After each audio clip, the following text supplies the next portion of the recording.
আমাদের digital security act বাতিল করা উচিত। সেদিকে আমরা যাব। আমরা পর্যায়ক্রমে সকল ধরনের কালা কানুন থেকে বাংলাদেশকে মুক্ত করব। আমি কিন্তু নিজেও সাইবার সিকিউরিটি অ্যাক্টে মামলা খেয়েছিলাম এবং আপনারা জানেন যে এটা একটা খুব অদ্ভুত একটা ঘটনা থেকে মামলাটা হয়েছিল। আমি গল্পটা বলার লোভ সামলাতে পারছি না। আমার নামে অনেকগুলো ফেক অ্যাকাউন্ট ছিল, যেহেতু টকশোতে যেতাম। একটা ফেক অ্যাকাউন্ট থেকে তৎকালীন মন্ত্রী ছিল শাহজাহান খান, উনি একটা জায়গায় লস্কর নিয়োগ দিয়েছিলেন। তো 90% নিজের জেলার থেকে দিয়েছিলেন মার্শাল্লাহ। তো একজন আপনার ফেসবুক স্ট্যাটাস দিয়েছিল ফেক অ্যাকাউন্টে, আমার নামের ফেক অ্যাকাউন্টে, যে তবু তো ভালো উনি 90% নিজ জেলা থেকে দিয়েছেন, 100% তো আর দেন নাই।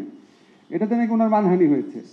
উনি টেলিভিশনে প্রকাশ্যে খালেদ মহিউদ্দিনের প্রোগ্রামে প্রকাশ্যে হুমকি দিলেন, আসিফ নজরুলের অ্যাকাউন্ট থেকে এটা হয়েছে আমি দেখে নিব, প্রকাশ্যে বললেন।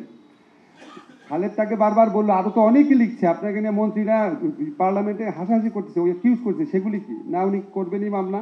ওনার ভাগ্নেকে দিয়ে মামলা করানো হলো ফেক অ্যাকাউন্ট, যেটা আমার অ্যাকাউন্টই না। ওনাকে মন্ত্রণালয়ে কোনো সাংবাদিক, জিল্লুর রহমান ছিল, রোজিনা ছিল, ফোন করে জানালো এটা কিন্তু ওনার অ্যাকাউন্ট না, এটা কনফার্ম এটা ফেক অ্যাকাউন্ট। যাই হোক, এই মামলাও খেয়েছিলাম।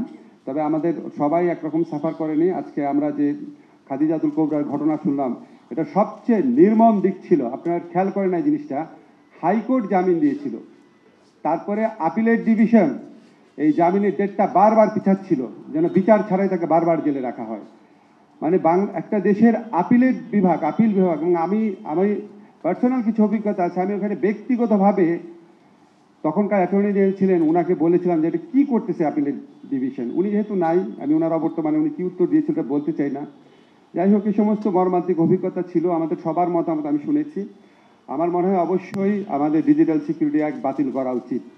সেদিকে আমরা যাব।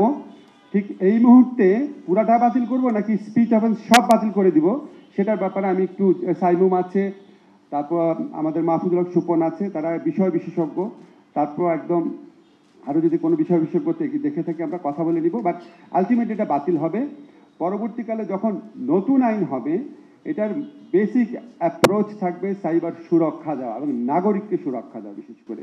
এবং সেখানে অবশ্যই আমরা নারী এবং শিশুদের ওনাদের স্পর্শকাতরতা বিবেচনা করে সমাজে, আমাদের মতো সমাজে ওনাদের জন্য স্পেশাল সিকিউরিটি রাখার ব্যবস্থা করব। এআই রিলেটেড বা নতুন টেকনোলজি, এগুলো আমি সব কিছু বুঝি না, আমি মাহফুজুল হক সুপন সাথে কথা বলবো, এগুলিকে কাভার করার চেষ্টা করব। আর আমরা এরকম সেমিনার অব্যাহত রাখবো। আরেকটা জিনিস বলে রাখি আপনাদের, যে আমরা এই সাইবার সিকিউরিটি অ্যাক্ট বা এর আগের পূর্বসূরি যে মামলাগুলো ছিল সেগুলো আমরা সব প্রত্যাহারের উদ্যোগ নিয়েছি।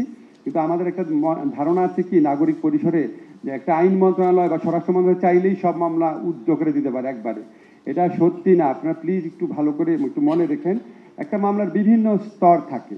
হ্যাঁ, পুলিশ ইনভেস্টিগেশনের স্তর থাকে, তারপর চার্জশিটের পরের স্তর থাকে, আবার কনভিকশন হয়ে গেলে অন্যরকম অবস্থা হয়। সব মামলা ইচ্ছা করলেই উইথড্র করা যায় না, এবং মামলা উইথড্র করার ক্ষেত্রে অনেক ক্ষেত্রে, বিশেষ করে যেই মামলায় কনভিকশন হয়ে যায়, সেখানে যে কনভিক্টেড হয়েছে ওনার আবেদন ছাড়া মামলা প্রত্যাহারের সুযোগ নেই। আইন মন্ত্রণালয়ের পক্ষে কোনোভাবেই এটা করা সম্ভব না। তো আমরা অনেক সময় দেখি, বলি যে এই এত মানে একটা ফ্যাসিস্ট আমলের মামলা, এই মামলাটা কেন উইথড্র করা হচ্ছে না? তো মামলা যদি দোষী সাব্যস্ত হয়ে যায়, দোষী যত ভুয়া মামলাই হোক, ওই ফ্যাসিস্ট গভর্নমেন্টের ফরমাইশি আদালতে যদি দোষী সাব্যস্ত হয়ে যায়, আপনি আমি যতই ভুয়া মনে করি না কেন, ওই মামলাকে চাইলেই আমরা এটা উইথড্র করে দিতে পারবো না। বাদী ওই মামলা যারা দোষী সাব্যস্ত হয়েছেন তাদের আবেদন করতে হবে, তাদের একটা ইচ্ছার প্রকাশ থাকতে হবে এবং একটা প্রসেসের মধ্যে দিয়ে যেতে হয়।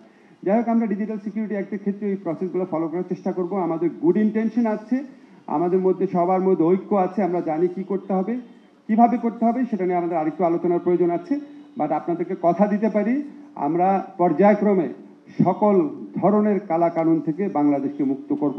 আজকে ছাত্র জনতার বিপ্লবের মাধ্যমে যেই বাংলাদেশ গঠিত হয়েছে, বৈষম্যহীন শোষণহীন বাংলাদেশের স্বপ্ন নিয়ে, রাষ্ট্র সংস্কারের স্বপ্ন নিয়ে, আমাদের আইন সংস্কারের মধ্যে তার প্রতিফলন ইনশাআল্লাহ আপনারা পাবেন।